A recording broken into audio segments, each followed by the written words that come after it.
ಕುಶಾಲನಗರದ ರಥಬೀದಿಯಲ್ಲಿ ಬಟ್ಟೆ ಅಂಗಡಿಗೆ ಸಂಬಂಧಿಸಿದ ಬ್ಯಾನರ್ ಸಂಪೂರ್ಣ ಆಂಗ್ಲ ಭಾಷೆಯಲ್ಲಿರುವುದನ್ನು ಗಮನಿಸಿದ ಎಚ್ ಶಿವರಾಮೇಗೌಡರ ಕರ್ನಾಟಕ ರಕ್ಷಣಾ ವೇದಿಕೆ ಜಿಲ್ಲಾಧ್ಯಕ್ಷ ಡಾ ಬಿಎ ದಿನೇಶ್ ಶೆಟ್ಟಿ ಮತ್ತು ಪ್ರಮುಖರು ಬ್ಯಾನರ್ ಕಿತ್ತೆಸೆದರು.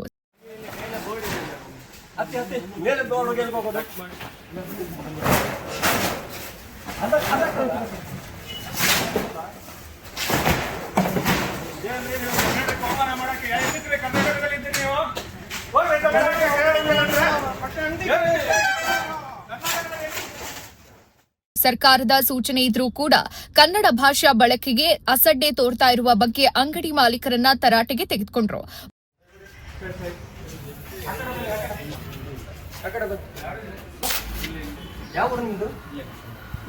ಕನ್ನಡ ಹಾಕ್ಬೇಕು ಅಂತ ಗೊತ್ತಾನೆ. ಒಂದಿನ ಆಗಲಿ 2 ದಿನ ಆಗಲಿ ಕನ್ನಡ ಇರಬೇಕು, ಗೊತ್ತಾಯ್ತಾ? ಎಲ್ಲಿರೋದು ನೀವು? ಹೇಳ್ಕೊಟ್ಟಿದ್ರೆ ಯಾರು ಕನ್ನಡ ಹೇಳ್ಕೊಟ್ಟಿದ್ರೆ ಇಲ್ವಾ? ಫಸ್ಟ್ ಕನ್ನಡ ಹಾಕೋದ್ ಕಲೀರಿ, ಗೊತ್ತಾಯ್ತಾ? ನಾವು ಎಲ್ಲಾರ್ಗು ಮಾತಾಡೋಕ್ಕಾಗೋದಿಲ್ಲ. ಬೋರ್ಡ್ ಬೇಡ, ಬ್ಯಾನರ್ ನೋಡಿ, ಫುಲ್ ಇಂಗ್ಲಿಷ್ ಇದು. ಸರ್ಕಾರ ಆದೇಶ ಉಂಟು, ಗೊತ್ತಾ ನಿಮ್ಗೆ? ಆದೇಶ ಇಂದ ನೀವು ಹಂಗೆ ಸರಿಯಾದ ರೀತಿ ದಂಡ ಹಾಕ್ಬೇಕು. ಈ ಬ್ಯಾನರ್ ಬಿಚ್ಚಾಪುರ ನಾಳೆ ಬೆಳಿಗ್ಗೆ ಪಂಚಾಯತಿ ಪುರಸಭೆಯಿಂದ ಅಧಿಕಾರಿಗಳು ಬರ್ತಾರೆ, ನೀವು ದಂಡ ಹಾಕ್ತಾರೆ. ಬನ್ನಿ, ಕನ್ನಡ ಮೇಲೆ ಪೂಜಿಸ್ತೀರಾ?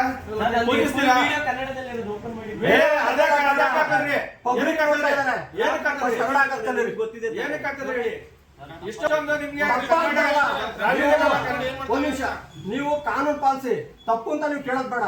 ಕನ್ನಡ ಹುಟ್ಟಿದಿರೋ ಅಂದ್ಮೇಲೆ ಕನ್ನಡದಲ್ಲಿ ಹಾಕಿ.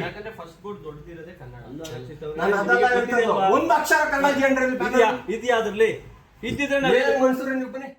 ಪುರಸಭೆ ಅಧಿಕಾರಿಗಳು ಇಂತಹ ಪ್ರಕರಣಗಳನ್ನು ಪತ್ತೆ ಹಚ್ಚಿ ಕಟ್ಟುನಿಟ್ಟಿನ ಕ್ರಮ ಕೈಗೊಂಡು ದಂಡ ವಿಧಿಸಬೇಕು ಅಂತ ಡಾ ಬಿಎ ದಿನೇಶ್ ಶೆಟ್ಟಿ ಆಗ್ರಹಿಸಿದರು.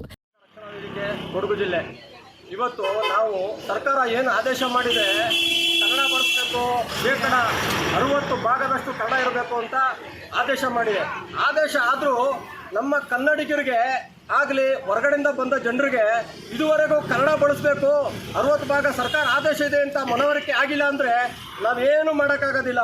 ಇನ್ನು ಮುಂದೆ ಯಾವುದೇ ಬ್ಯಾನರ್ ಆಗಿರ್ಬೋದು, ಯಾವುದೇ ನಾಮಫಲಕಗಳಾಗಿರ್ಬೋದು ಕಿತ್ತು ಬಿಸಾಕ್ತೀವಿ ನಾವು. ಸರ್ಕಾರ ಆದೇಶ ಇದ್ರೂ ಕೂಡ ನಮ್ಮ ಜನರಿಗೆ ಬುದ್ಧಿ ಬಂದಿಲ್ಲ, ನಾವೇನು ಮಾಡೋಕ್ಕಾಗೋದಿಲ್ಲ.